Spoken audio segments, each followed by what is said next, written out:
Assalamualaikum warahmatullahi wabarakatuh. Perkenalkan, nama saya Menur Zakia, kelas 10 DP2, nomor absen 21. Di sini saya akan mempresentasikan tentang makalah mikroorganisme pada makanan. Pengertian mikroorganisme. Mikroorganisme berasal dari kata mikro dan organisme. Mikro atau mikro artinya sangat kecil dan organis adalah makhluk hidup. Jadi mikroorganisme adalah makhluk hidup yang sangat kecil dan umumnya bersel satu yang hanya dapat dilihat dengan menggunakan mikroskop. Ilmu yang mempelajari tentang seluk-beluk mikroorganisme adalah mikrobiologi pangan. Mikrobiologi pangan adalah studi tentang mikroorganisme yang mendiami, membuat hingga merusak makanan. Mikroorganisme disebut juga mikroskopis karena ukurannya yang sangat kecil dan tidak tampak oleh mata. Maka mikroorganisme tidak disadari keberadaannya, namun baru terasa setelah mencemari makanan yang berefek pada kerusakan makanan, pembusukan, dan menimbulkan sakit. Mikroorganisme memerlukan bahan organik untuk pertumbuhan dan proses metabolismenya. Mikroorganisme yang berkembang pada makanan dapat menyebabkan perubahan dalam komposisi fisik dan kimia seperti perubahan warna, kekeruhan, dan bau asam. Manfaat mikroorganisme. Manfaat mikroorganisme dalam kehidupan manusia yaitu probiotik bersifat baik untuk pencemaran manusia. Mikroorganisme berperan penting dalam pembuatan berbagai jenis bahan pangan seperti oncom, tape, roti, yogurt, keju, dan makanan fermentasi lainnya.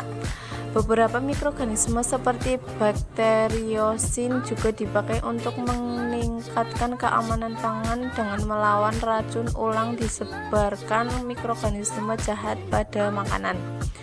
Pengolahan bahan makanan memiliki dua tujuan, yaitu untuk meningkatkan kelezatan makanan dan bermanfaat bagi kesehatan makanan. Pengolahan bahan makanan untuk kesehatan dengan cara mengukus, merebus, dan menggoreng untuk menghilangkan mikroorganisme yang merugikan. Pengolahan dengan cara fermentasi, karakteristik bahan yang diolah berubah menjadi bentuk lain yang lebih baik. Bahan pangan itu menjadi tidak mudah terkontaminasi mikroorganisme yang merusak bahan pangan. Fermentasi membuat bahan makanan tidak sesuai untuk pertumbuhan mikroorganisme yang merugikan seperti tingkat kesamaan, kadar gula, kadar garam, dan lain-lain. Pengelompokan mikroorganisme. 1. Menurut bentuk. Bakteri. Bakteri adalah kelompok organisme yang tidak memiliki membran inti sel, merupakan satu organisme terkecil yang termasuk dalam mikroorganisme. Bakteri penting karena dapat menyebabkan penyakit pada manusia. Penyebarannya bisa melalui makanan yang masuk dalam tubuh kita.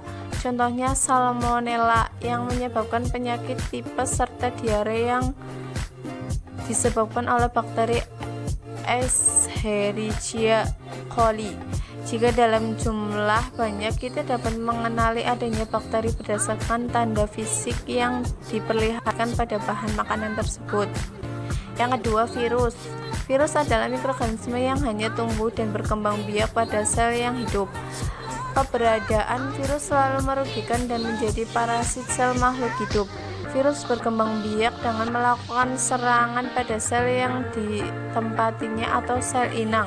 Virus disebut sebagai mikroorganisme patogen bagi manusia karena sangat berbahaya bagi manusia, maka penyebarannya harus dicegah dengan cara mengetahui sifat, karakter, dan penyebarannya.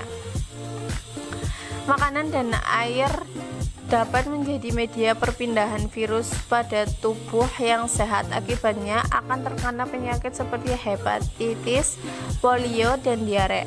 Virus polio menyerang sistem saraf pusat, menyebabkan nyeri, merusakkan saraf motorik, sehingga menyebabkan kelumpuhan otot. Biasa terjadi pada wanita hamil, anak kecil yang belum diimunisasi polio, dan orang dengan sistem imun lemah. Infeksi virus rotavirus dan norovirus dapat menyebabkan diare. Yang ketiga, protozoa. Protozoa termasuk dalam golongan makhluk hidup mikroskopik bersel tunggal. Ukurannya hanya 3-1000 mikron. Istilah protozoa berasal dari bahasa Yunani, dari kata protos artinya pertama dan zoom artinya hewan. Protozoa dapat ditemukan di tempat basah, lembab, dan berair terus-menerus. Ciri-ciri protozoa merupakan organisme bersel tunggal, hidup sendiri atau berkoloni, hidup saprofit dan parasit dalam membentuk kista untuk bertahan hidup, memiliki alat gerak, umumnya hidup di air. Berdasarkan alat gerak terbagi menjadi 3, yaitu Rhizopoda, Flagellata, dan Sporozoa. Yang pertama, Rhizopoda terdiri atas amoeba dan radiolaria. Amoeba yang dapat hidup di tubuh manusia, contohnya Entamoeba histolytica, penyebab disenteri.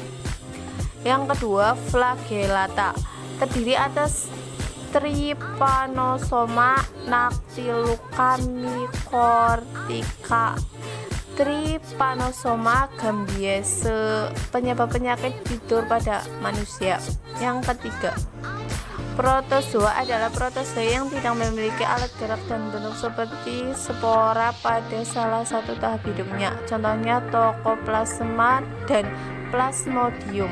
Toxoplasma gondii, penyebab toxoplasmosis, penyebab cacat atau kematian janin yang masih dikandung.